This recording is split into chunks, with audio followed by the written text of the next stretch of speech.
You're doing well in IELTS listening until Section 3 begins. Suddenly, multiple people are speaking, ideas change without warning, unfamiliar academic vocabulary appears, and before you can process one answer, the next question is already gone.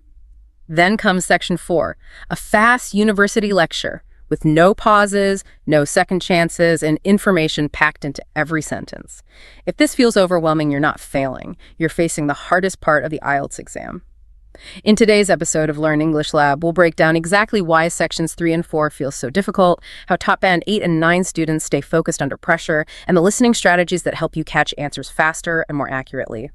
Let's train your ears to think in English in real time. Yeah, and the truth is that this test isn't really testing your English in the way you think it is. It's testing something, much deeper. Right, which is why our mission for this whole deep dive is to really dissect the anatomy of these super complex listening tasks. We're not just looking at the audio track. No, we want to explore the actual biological mechanism behind them. Yeah, so we've got this big stack of really revealing simulation materials, actual scenarios you'd face in the test room.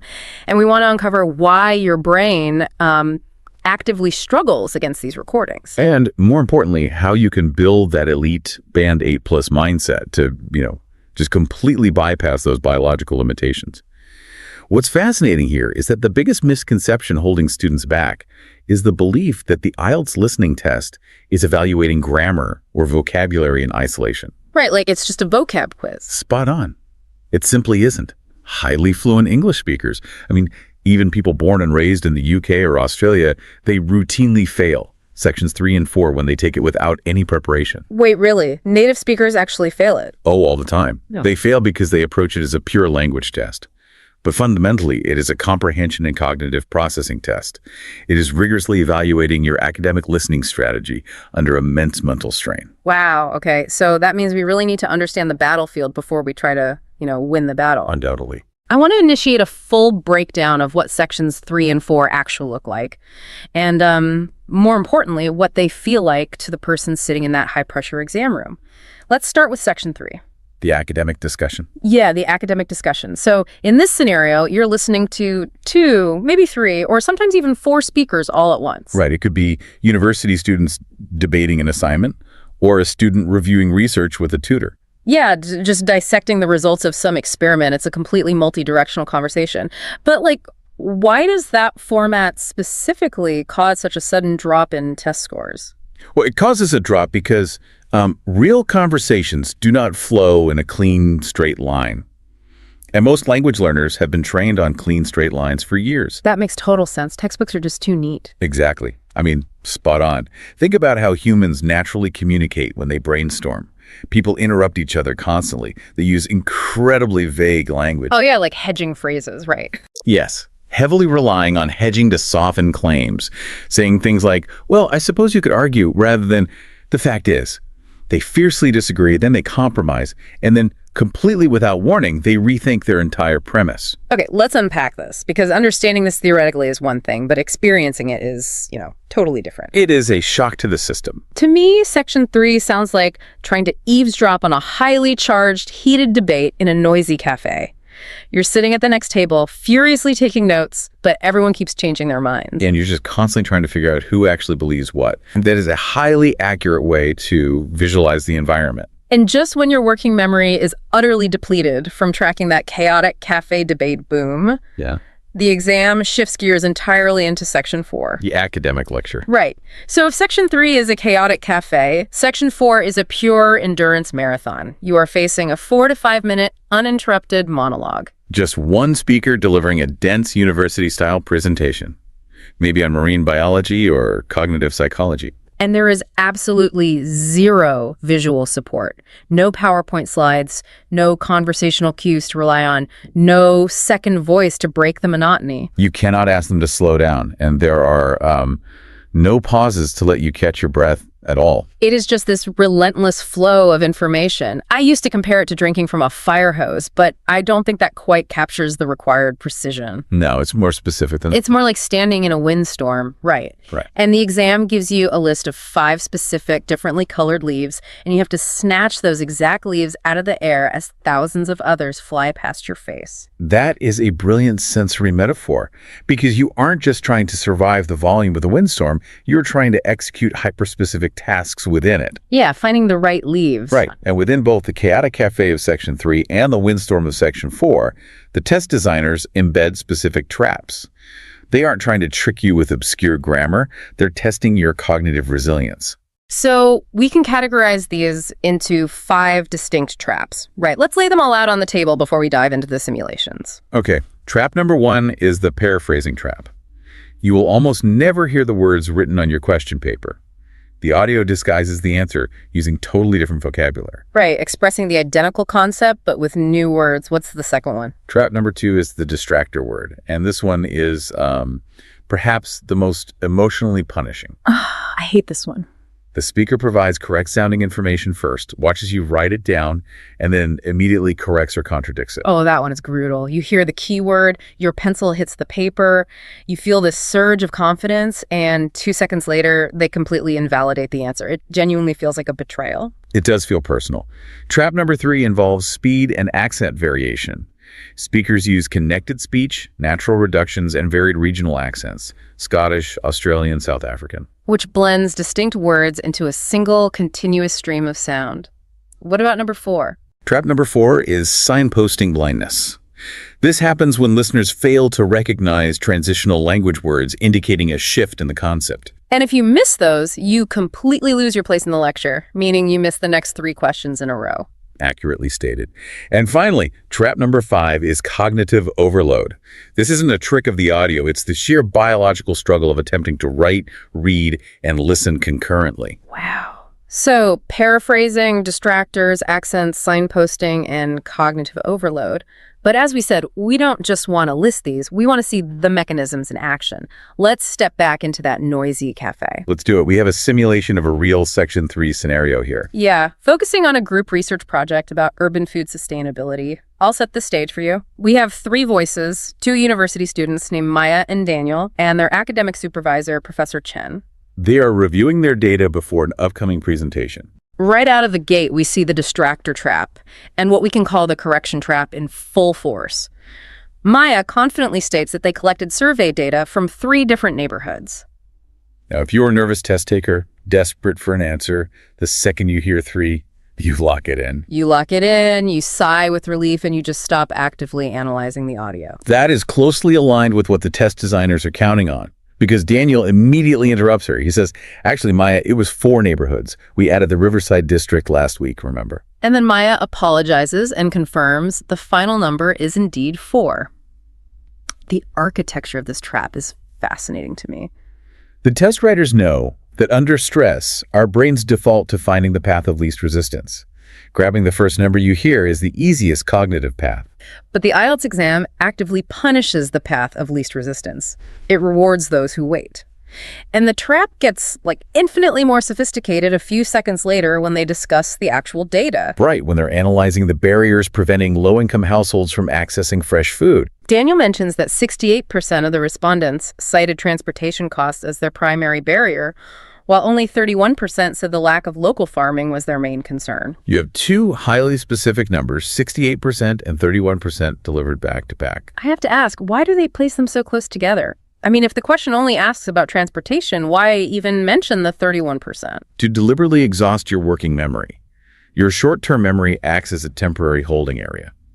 When the audio introduces 68% and then immediately introduces 31%, your brain is forced to juggle both. While simultaneously trying to attach the correct contextual meaning to each one. Spot on. The question on the page asks for the percentage of people who said transportation costs prevented access. If you are a passive listener who just scans the audio for any percentage, you now have a 50-50 chance of guessing correctly. By placing the numbers close together, the exam strips away your ability to guess. You must accurately pair the specific data point with its corresponding narrative. Which brings us to a trap that I think is even more devious because it plays with time. The temporal signal trap. Yes. Later in the discussion, Professor Chen asks them to clarify their central argument. Daniel responds, "We initially thought we'd argue that urban farming is the most cost-effective solution." But then he says, but after analyzing the data, we've actually shifted our position to focus on community distribution networks. The linguistic mechanics of that sentence are beautiful in a really punishing sort of way. That word initially is a time machine. It is a temporal signal that explicitly tells the listener the concept I am about to describe belongs to the past. It is our discarded idea. If your ear isn't tuned to catch temporal signals, you will write down the historical fact rather than the current conclusion. I see students fall for this constantly. They hear urban farming, they see urban farming as a multiple choice option, and they circle it. It's tragic. And this reveals a profound truth about the exam. Listening comprehension and reading comprehension rely on the exact same underlying cognitive skill. Which is the ability to track the timeline and the evolution of an argument. Rigorously true. If an academic text uses the word previously, you know the methodology has changed. The same applies to spoken dialogue. The word initially indicates their findings were only preliminary. An early stage before the main part of their research solidified. Okay, so they've navigated the numbers, they've navigated the timeline. But the debate between Maya and Daniel doesn't stop there. No, we also see opposing opinions functioning as a trap. Daniel and Maya actually get into a policy debate regarding what to recommend. Daniel strongly advocates for extending public transport routes. His academic rationale, the foundational basis for his argument, is that better transit addresses the absolute root cause of the food desert issue. But Maya pushes back. She wants to mitigate the problem, make it less severe by setting up community fridges. Her argument is that fridges can be implemented much faster and at a significantly lower cost. Notice how distinct their viewpoints are. Daniel's rationale is structural.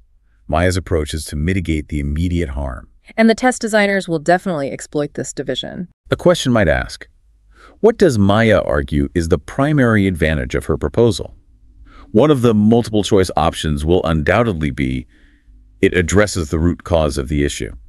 If you select that option, you are penalized. Even though those words were spoken clearly in the audio, you failed to attribute the correct idea to the correct speaker. You essentially have to play referee while taking notes. And just to twist the knife, the audio throws in a deadline shift. Daniel thought the draft report was due on Friday. Professor Chen confirms the department moved it to Monday the 14th. Another correction trap. And then we get the ultimate precision trap. Chen asks how long the presentation is. Maya says 20 minutes, with 10 minutes for questions. And if the question explicitly asks for the length of the presentation and you write down 30 minutes, you lose the mark. That is a rigorous test of precision. You must separate the core presentation time from the supplementary Q&A time based entirely on the specific, granular wording of the prompt. It is incredibly granular. I'm going to push back on this a little because I know how our listeners feel when they encounter this. Isn't this fundamentally unfair? Unfair. How so? The test is assessing your ability to catch someone else's mistake in real time. How are you supposed to confidently know who is right when Maya, Daniel, and Chen are all talking over each other so incredibly fast? You're basically being graded on Maya's bad memory or Daniel's confusion. I get that. It feels incredibly unfair when you are in the hot seat, but it meticulously mimics real academic and professional life. I suppose that's true. People misspeak in real life. They do. When you sit in a boardroom or a university seminar, people misspeak. They correct themselves. They debate. The strategy to overcome this feeling of unfairness is to train yourself to wait for what linguists call the full turn to complete. The full turn? Yes. A conversational turn is the time during which a single participant speaks, but a full turn in this context means waiting for the resolution of the thought. So never commit your pencil to the paper the absolute second you hear a keyword. Accurately stated. Let the speakers finish their exchange. Academic dialogue naturally corrects itself. If Maya introduces a preliminary idea, wait to hear how Daniel or Professor Chen reacts. Like, does Chen corroborate her data? Does Daniel challenge her rationale? Patience is not just a virtue here. It is an active, highly rigorous strategy. Let the chaotic dust settle before you write the answer. That makes perfect sense. Don't jump at shadows. Wait for the confirmation. So that is the chaotic cafe of Section 3. But as we discussed, Section 4 requires a totally different kind of cognitive stamina. Completely different muscle. To truly understand why we lose our focus during that relentless monologue, why we suddenly stop hearing the English language around minute 3, We are going to analyze a simulated Section 4 lecture. And the subject of this lecture is, ironically and perfectly, the neuroscience of attention. Understanding how your biological hardware processes audio will fundamentally change your relationship with this test. This simulated lecture is delivered by a cognitive neuroscientist, and she opens her presentation with a statistic that defines the absolute limitations of human information processing. I found this part of the simulation mind-blowing. I want to play proxy for the listener here. If we think about how much information is hitting our senses right now, the temperature of the room, the hum of the refrigerator, the feeling of your clothes against your skin, the light coming from the window. Exactly. How much data is our brain actually receiving? The neuroscientist in our simulation quantifies it beautifully. She notes that our sensory systems are bombarded with roughly 11 million bits of sensory information every single second. 11 million individual data points flooding your nervous system concurrently. That is insane. But how much of that do you think your conscious mind, the part of you that is actively thinking, listening, and strategizing, actually processes? You'd think a lot, right? If 11 million are coming in, I'd hope at least a few million are being processed. Not even close. The conscious mind processes roughly 40 to 50 bits per second. 40 to 50 bits out of 11 million. That gap is astronomical. That means my brain is ruthlessly, constantly discarding almost every single piece of reality happening around me. Spot on. Your brain is an extreme filtering machine. To explain how the brain decides which 40 bits survive and make it into your conscious awareness, the lecture introduces the paradigm of selective attention. The speaker uses a highly effective metaphor for this, right? Yes, comparing selective attention to a bright spotlight inside a massive, pitch-dark theater. I can picture that. The theater is massive and totally black, representing all the sensory data we ignore. And the spotlight can only illuminate one tiny specific area of the stage at any given moment. It can dart around quickly, but it physically cannot light up the whole stage at once. Undoubtedly. And the critical question the neuroscientist poses is, what controls the movement of that spotlight? She outlines a fascinating dichotomy, a stark division between two entirely different attention systems operating within our brain. The first is the bottom-up system. Let's break that down. How does the bottom-up system operate? The bottom-up system is entirely automatic. It is reflexive, meaning it happens without any conscious thought or effort on your part. It just reacts. Right. Anatomically, it is largely driven by the parietal cortex and various subcortical structures, the older, deeper parts of the brain that handle raw sensory input. The system is triggered by what neuroscientists call salient stimuli, right? Yes. A stimulus is any event that causes a reaction, and if it is salient, it means it stands out prominently. Things that are sudden, exceptionally loud, intensely bright, or completely unexpected. So it's basically an evolutionary survival mechanism. If I'm walking down the street and a car backfires violently, I don't consciously decide to analyze the noise. No, your bottom-up system forcefully yanks your spotlight of attention toward the sound to check for danger. It hijacks the spotlight. But then we have the opposing course, the top-down system. This system is the exact opposite. It is goal-directed. It is voluntary and deliberate. It resides primarily in the prefrontal cortex, right? Right. The highly evolved area right behind your forehead, responsible for complex planning. Exactly. This is the system you rely on when you are forcing yourself to focus on a difficult reading passage or searching a crowded parking lot for your specific car. Or, crucially, listening to a dense IELTS lecture on marine biology. Here's where it gets really interesting for anyone taking this exam, because these two systems are forced to share the same spotlight. They must constantly be battling for control of those 40 to 50 bits of processing power. They are locked in a perpetual tug-of-war. And the simulation highlights a crucial piece of research from a 2019 study in Nature Neuroscience that explains why the exam hall feels so overwhelming. What did the study find?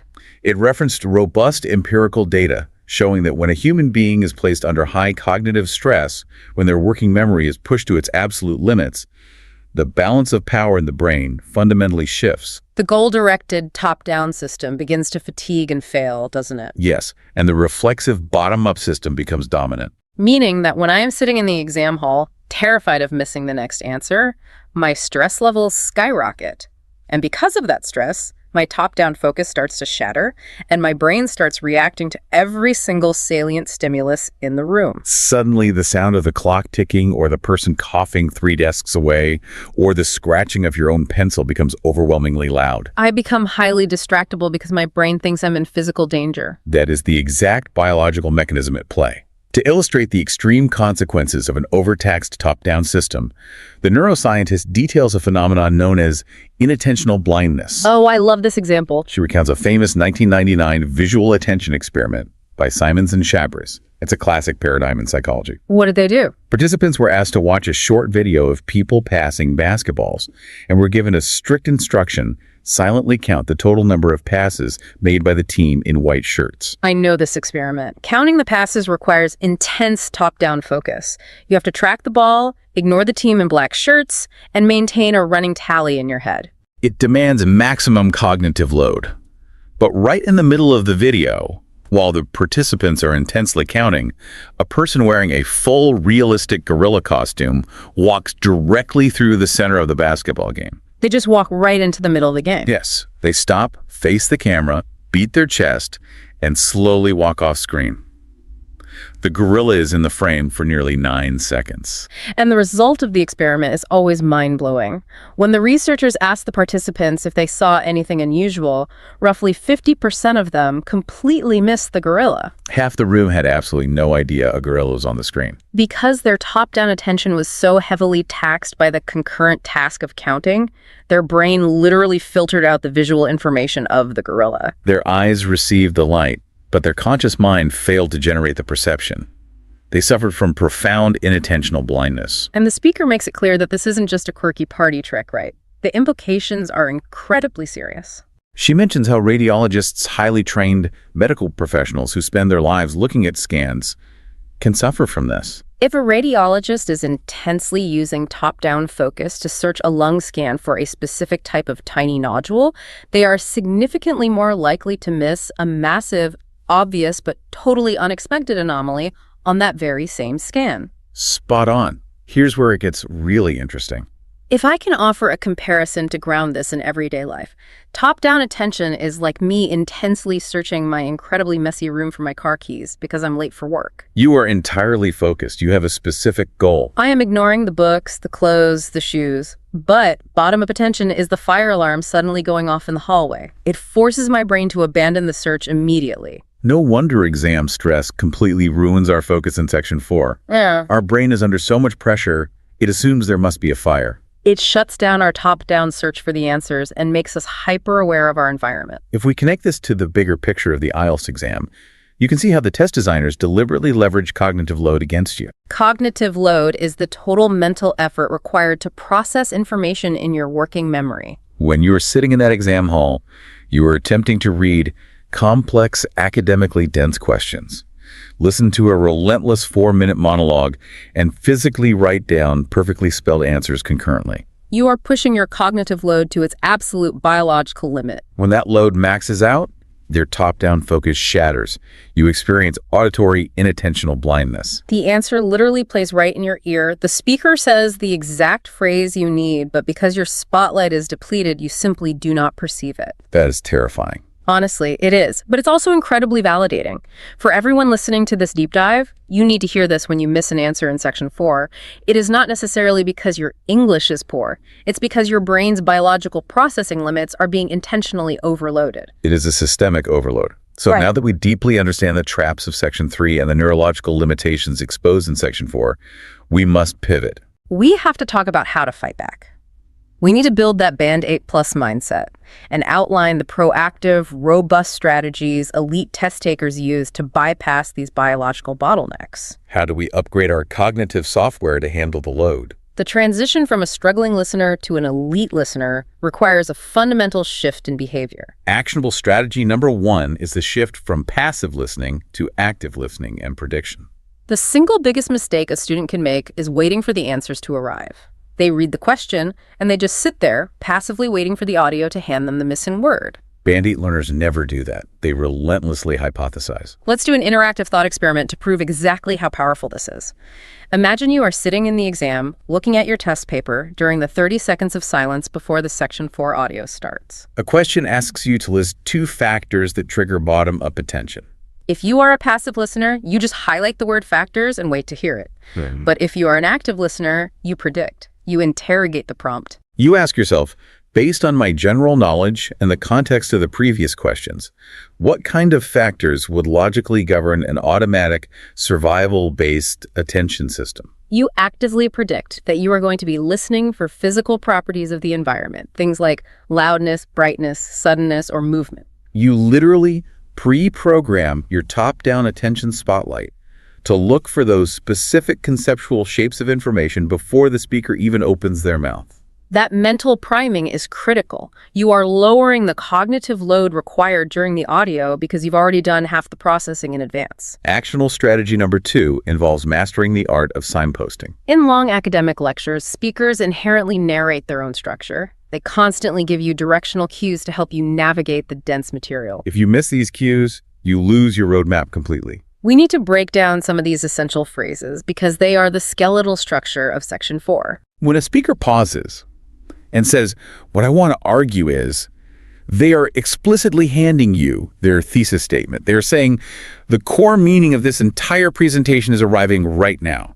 When they say turning now to the historical context, they are signaling a definitive shift in topic. If you were stuck trying to figure out the answer to question 34, and you hear turning now to, you must ruthlessly abandon question 34, the audio has moved on to question 35. Hanging on to a lost question guarantees you will miss the next one. And if the speaker says, this is significant because you better have your pencil pressed firmly against the paper because they are about to explain the underlying importance or the implication of their research, which is almost always a tested element. Missing signposting language guarantees you will wander blindly through the windstorm. Now, actionable strategy number 3 is one I find fascinating, but I know it causes a lot of anxiety for students. It is perhaps the most intensive training method, but also the most rewarding. It is called the shadowing technique. Shadowing is a transformative practice. It involves taking an audio track, a dense academic podcast, a TED Talk, or a simulated IELTS lecture, putting on your headphones, and speaking aloud simultaneously with the audio. You are trying to closely mimic the speaker's rhythm, their intonation, their pauses, and their speed. You are essentially acting as their real-time vocal shadow. It feels deeply uncomfortable at first because it forces your brain to process connected speech and vocabulary reductions at a native speed without the luxury of pausing to translate. I really have to push back on this because I hear this advice a lot, and it always strikes me as slightly illogical. Shadowing sounds incredibly awkward. You're sitting in your room muttering over a recording, hoping your roommates don't think you've lost your mind. But more importantly, the IELTS listening test is a purely passive physical experience. You sit in a silent exam hall and write. How does physically mimicking a speaker's voice, moving your jaw and vocal cords, actually translate to better listening comprehension? It's a highly intuitive pushback, but the neuroscience firmly supports the practice. Speech perception, how we hear language, and speech production, how we speak language, are not entirely separate systems. They share intricate, overlapping neural pathways. When you engage in shadowing, you are forcing your motor cortex to physically recreate the sounds, the linking between words, and the specific rhythm of the language. By doing this, you are actually training your brain's auditory processing centers to decode those specific sound patterns much faster. When you physically map the language with your mouth, your brain recognizes the auditory shape of the phrase instantly when you hear it later. Wow. So it's literally muscle memory for your ears. You are teaching your brain to anticipate the physical flow of the sentence. To implement active prediction, signpost tracking, and shadowing, the simulation materials lay out a highly specific 50-minute daily routine, a robust blueprint for success. Consistency is what builds cognitive stamina. The routine starts with 15 minutes of active listening to an academic source, taking structured notes, and practicing prediction. Then 10 minutes of that intense shadowing we just discussed, forcing the neural pathways to align. Following that, 10 minutes taking a real-timed practice test for section 3 or 4 to simulate the stress. Then, and this is the step most students skip, 5 minutes of strict, unflinching error analysis. When you get a question wrong, you must diagnose why. Was it a distractor trap? Did you miss a temporal signal? Was it a vocabulary gap? And finally, 10 minutes of spaced repetition vocabulary study. And that final 10 minutes is the vital bridge to our next major topic. Because all the active listening, shadowing, and prediction strategies in the world will completely fail if you lack the raw materials to process the audio. We need to transition into the vocabulary and paraphrasing engine required to survive this test. And this requires understanding how IELTS utilizes vocabulary. Throughout our deep dive today into Section 3 and Section 4, we've naturally encountered highly specific academic terms. Words like mitigate, corroborate, rationale, salient, empirical, and dichotomy. The mistake students make is trying to memorize dictionary definitions of these words in a vacuum. Right, because reading a flashcard that says mitigate to make something less severe doesn't actually help you when the audio is playing at 1.5x speed. We need to understand how the test weaponizes these words. Precisely. We need to understand the absolute core philosophy of the IELTS listening exam. It is fundamentally, at its very core, a paraphrasing exam. You will never, ever hear the words from the question paper spoken in the audio. They will always be disguised. Let's do a deep dive into some of these specific words to see how they're used. I mean, we've got 20 crucial terms here from our simulation materials. Let's start with salient. Right, salient. We talked about salient stimuli. It means the most noticeable or important thing. So like a giant neon sign in a dark room. Spot on. And in the test, they might paraphrase it as the primary feature or the most prominent characteristic. You won't hear salient in the question. You'll read main feature. What about stimulus, or the plural, stimuli? A stimulus is basically an event that causes a reaction, a trigger. So the question might ask for the initial trigger, and the audio talks about the environmental stimulus. Okay, next is reflexive. We use that for the bottom-up attention system. Reflexive means doing something automatically without thinking, like pulling your hand away from a hot stove. The test paraphrase could be an involuntary response or without conscious thought. And then there's cognitive load. That's the total mental effort you're using. So the audio might talk about high cognitive load, but the question paper says mental strain or psychological pressure. Makes sense. How about perception? Perception is how you interpret sensory information. The paraphrase is often understanding or interpretation of events. Oh, this next one is huge in IELTS. Implication. Yes, implication. It means the conclusion that can be drawn from something, even if it's not explicitly stated. The question might ask for the future consequence, and the speaker will say the long-term implication. Okay, paradigm. That sounds super academic. It is. A paradigm is a typical example or pattern of something, like a model. The text might say a new framework, and the audio discusses a shifting paradigm. What about subcortical? We use that in the neuroscience lecture. Subcortical refers to the area of the brain below the cortex. But for IELTS, you just need to know it means a deeper layer or an underlying structure. Then we have distributed network. Maya and Daniel mentioned community distribution networks. Right, a network spread out over a large area. The paraphrase is usually a decentralized system or widespread connections. Moving on to empirical. This one comes up a lot in research contexts. Empirical means based on observation or experience rather than theory. So the speaker says, we gathered empirical data, and the answer choice is observational evidence. Preliminary. This links back to the temporal trap, doesn't it? Undoubtedly. Preliminary means an action or event preceding or preparing for something fuller. It's the initial stage or early phase. Next is concurrent. We talked about doing tasks concurrently. Meaning occurring at the same time. Paraphrased as simultaneous or happening together. Negligible. This is a great distractor word. It is. Negligible means so small or unimportant as to be not worth considering. The speaker might say the results were negligible, and the true answer is insignificant impact. What about robust? You mentioned robust empirical data. Robust means strong and healthy, or in data terms, sturdy and reliable. The test will paraphrase it as solid evidence or strong findings. Rationale.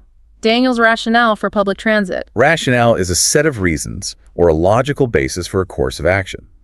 The paraphrase is underlying reason or justification. Cohort. A group of people banded together or treated as a group, often paraphrased as a specific demographic or a study group. Dichotomy. We use this for the two attention systems. Dichotomy is a division or contrast between two things that are represented as being opposed or entirely different. The test uses stark contrast or clear division. Mitigate. Maya wanted to mitigate the food desert issue. Mitigate means to make less severe, serious, or painful. The paraphrase is usually to alleviate or reduce the severity, Corroborate. to confirm or give support to a statement, theory, or finding, paraphrased as to verify or provide backing for. And finally, synthesize. To combine a number of things into a coherent whole. The question might ask about bringing ideas together, and the audio talks about synthesizing the research. Wow, okay, so doing this matching exercise proves it. Let's look at how the exam takes the complex concepts from the neuroscience lecture and hides them in plain sight. If your question paper has a bullet point asking about filtering unwanted information, you might sit there waiting to hear the word filtering. But what you will actually hear the neuroscientists say is the brain's capacity for selecting one salient stimulus while ignoring others. That is the paraphrase. Selecting one while ignoring others is the functional definition of filtering unwanted information. Or consider the attention systems. If the paper asks about an involuntary response, the audio will describe an action that is automatic and reflexive. If the paper mentions deliberate focus, the speaker will talk about a system that is goal-directed and voluntary. They mean the exact same thing, the concepts perfectly align, but the vocabulary is completely swapped. This is why just hunting for keywords is a guaranteed path to a low score. You are scanning the text for a shape that the speaker has intentionally altered. You are listening for the underlying meaning. You have to synthesize the audio, combine the different elements into a coherent whole, and match that synthesized meaning to the paraphrase on the page. And because you only hear the audio once and your cognitive load is maxed out, your memory recall is paramount. Which brings us to one of the most agonizing but effective training methods, the pause and recall exercise. It is agonizing, but it is necessary. The exercise is simple. You listen to 1 minute of dense academic audio, perhaps discussing the empirical data of a new sociological cohort, and then you pause the track. Immediately, you force yourself to summarize what you just heard from memory, either speaking it aloud or writing it down. When I first tried this, it was a shockingly humbling experience. I thought I was paying close attention, but when the audio stopped, my mind was entirely blank. It exposes exactly how much data your brain is dropping because your working memory is fragile. It reinforces the harsh, unforgiving reality of Section 4. The information arrives only once. If you haven't trained your short-term memory to hold on to complex, synthesized concepts for just a few seconds longer, the answer will simply evaporate before your pencil hits the paper. The pause and recall method forces your brain to expand its holding capacity. It's basically weightlifting for your brain's short-term memory. So bringing this all together, what a journey this deep dive has been. We've ventured through the chaotic, multi-speaker, distractor-filled traps of Section 3. We've mapped out the sheer biological limitations of our own brains in Section 4, understanding how stress sources our bottom-up attention to hijack our focus. And we've armed ourselves with active prediction, the shadowing technique, and a robust understanding of the paraphrasing engine. Sections 3 and 4 are designed to be academically punishing. They intentionally separate the strategic, active listeners from the passive ones. The most empowering takeaway here is that improvement in this arena isn't about natural talent. It isn't about whether you were born a native speaker or have a gift for languages. It is entirely about strategic awareness, consistent application of that strategy, and actively predicting what comes next to lower your cognitive load. You are not just learning English, you are actively training your neurological attention systems. And to prove that you can upgrade your cognitive stamina, we have a final, highly practical challenge for you.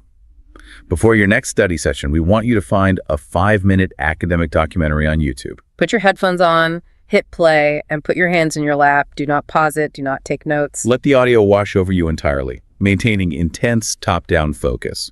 The absolute second it ends, write down every single key point, argument, and piece of data you can remember. Then go back and compare your notes to the original track. You will immediately see your blind spots.